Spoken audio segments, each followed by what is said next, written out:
अंत भला तो सब भला।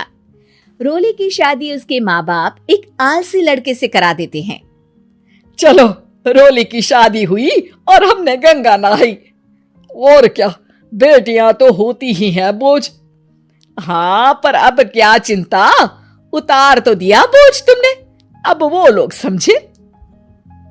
ससुराल में रोली का पति कहता है, देखो, मैं कोई काम नहीं करता, ये बात तुम्हारे मम्मी पापा को बता दी थी मैंने। अब जो किराया आता है दुकान का, उसी से घर का गुजारा करना है। कभी भूल से भी कोशिश ना करना किसी चीज की डिमांड की। क्या मम्मी पापा को पता था कि आप कोई काम नहीं करते? और क्या, बड़ा अच्छे से पता था। उन लोगों को तो तुम बोझ लगती थी, बोल रहे थे कि बस शादी कर लो और कोई मतलब नहीं है। रोली को यह सुनकर बहुत गुस्सा आता है, लेकिन करती भी तो क्या, क्योंकि वो जानती थी कि उसके माता पिता ऐसे ही हैं। जैसे तैसे रोली दिन काट रही थी। रोली को एक प्यारी सी बेटी होती है। धीरे धीरे वो बड़ी होती है और उसके साथ उसकी जरूरतें भी बढ़ती जाती है। सुनिए जी, अब तो सिमी बड़ी हो रही है, उसका स्कूल में दाखिला कराना है। मैंने अब तक तो जैसे तैसे समय काट लिया, लेकिन मैं बच्ची की परवरिश में कोई कमी नहीं रखूंगी। अरे क्या है यार, अब तो लगता है कोई ना कोई काम ढूंढना ही पड़ेगा। अब पति रोज काम की तलाश में जाता और बिना किसी काम के वापस आ जाता। रोली समझ जाती है कि पति के अंदर अब काम करने की क्षमता नहीं है। वो बेटी को उच्च शिक्षा देने के लिए कुछ करना चाहती थी, लेकिन करती तो क्या करती। एक दिन रोली की सहेली कहती है, रोली, मेरी कोई औलाद नहीं है। अगर तू मेरी औलाद को जन्म दे तो मैं तुझे तेरे मुंह मांगे पैसे दूंगी। अरे, तेरी औलाद को मैं कैसे जन्म दे सकती हूँ? सरोगेसी से। बच्चा मेरा और वैभव का ही होगा, लेकिन कोख तेरी होगी। ये संभव है रोली। रोली कुछ सोचकर कहती है, मुझे मंजूर है, लेकिन मैं इसका 2 लाख रुपया लूंगी। अरे कोई बात नहीं, मुझे मंजूर है। रोली खुश हो जाती है कि एक बच्चा पैदा करने का उसे 2 लाख रुपया मिलेगा। वो घर आकर पति को बताती है, वो भी खुश हो जाता है। अब क्या था, डॉक्टर के पास जाकर सहेली का बच्चा रोली की कोख में पलने लगता है। मुझे 20,000 चाहिए मेरे बेटी के एडमिशन के लिए। हाँ हाँ ठीक है, मैं उसके एडमिशन से लेकर सारे खर्चे उसके अकाउंट में डाल रही हूँ। रोली की बेटी का एडमिशन हो जाता है। रोली को लगता है कि वो अब सब कुछ ठीक कर देगी। दिन और महीने आगे बढ़ते हैं। अब एक दिन, एक बात कहूं जी, काश इस बच्चे को मैं रख पाती। मैं अब इससे काफी जुड़ गई हूं।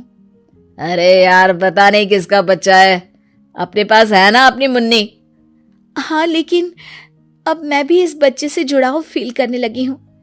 लेकिन मैं ये जानती हूँ कि ये मेरा बच्चा नहीं है।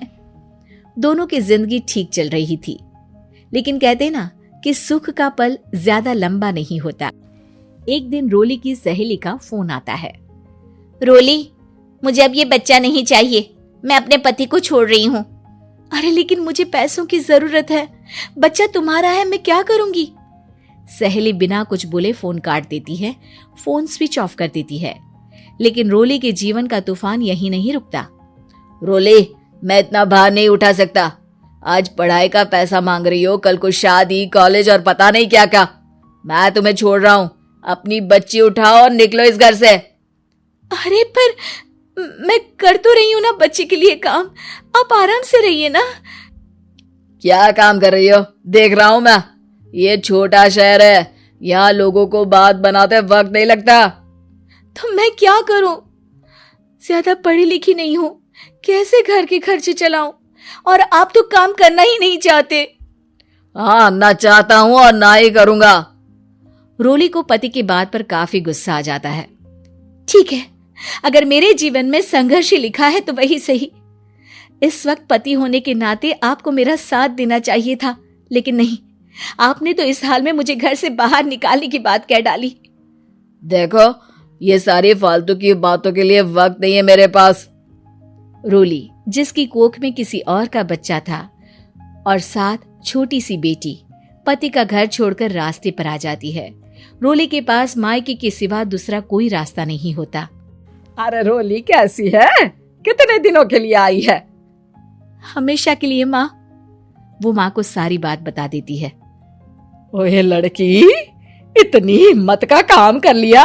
अरे ना ना, यहाँ कोई जगह नहीं है। तुम तो अपना बोरिया बिस्तर उठाओ और निकलो यहाँ से। रोली के पास अब मायके का रास्ता भी नहीं बचता। वो चुपचाप बच्ची को लेकर जा रही थी कि उसे दर्द होता है और वो डॉक्टर के पास चली जाती है और फिर वहां वो एक प्यारे से बेटे को जन्म देती है। कितना प्यारा है, कितने अभागे हैं इसके माँ बाप जो इसके पैदा होने पर भी नहीं है। तभी वहां डॉक्टर आ जाती है। रोली, बच्चे के पिता तुमसे मिलना चाहते हैं। आपका बहुत बहुत शुक्रिया। मैं इस बच्चे को पालूंगा, भले ही इसकी मां ने इसे छोड़ दिया हो, पर मैं अपनी जिम्मेदारी निभाऊंगा। तो क्या आप मुझे इसके पैदा करने के लिए जिन पैसों की बात हुई थी वो भी देंगे? हाँ, और साथ ही आप चाहे तो मेरे घर में रहकर मेरे बच्चे की देखभाल भी कर सकती हैं। मैं उसके लिए आपको सैलरी दे दिया करूंगा। रोली को लगता है कि जैसे भगवान ने उसके लिए सुकून का रास्ता खोल दिया।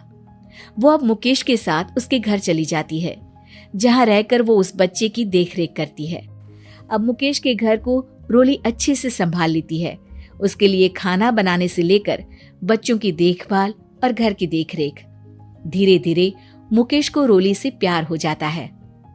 रोली, तुम्हारी बेटी और मेरा बेटा बिल्कुल भाई बहन की तरह साथ रहते हैं।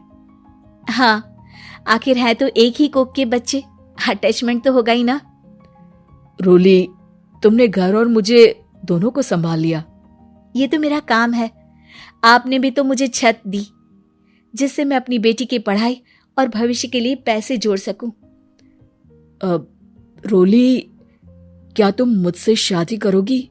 अब मैं जानता हूं तुम्हारी भी शादी कुछ खास अच्छी नहीं रही। रोली को मुकेश की बात ठीक लगती है। वो उसे हाँ बोलने की सोच ही रही होती है कि उसके पहले पति का फोन आ जाता है। रोली, मैं बहुत परेशान हूं। मेरा एक्सीडेंट हो गया है। मैं चाहता हूं तुम वापस आ जाओ। रोली को पुराने पति की चिंता होने लगती है। वो सोचती है कि वो क्या कर रही थी। हाँ ठीक है, मैं आ रही हूं। हाँ रोली, आ जाओ, लेकिन बच्ची को कहीं हॉस्टल में छोड़कर आना, क्योंकि मैं नहीं चाहता कि हम लोगों के बीच फिर से वो सारी बातें हो। रोली को समझ आ जाता है कि पति आज भी सुधरा नहीं है। वो पति के पास जाने से इनकार कर मुकेश को हाँ कर देती है।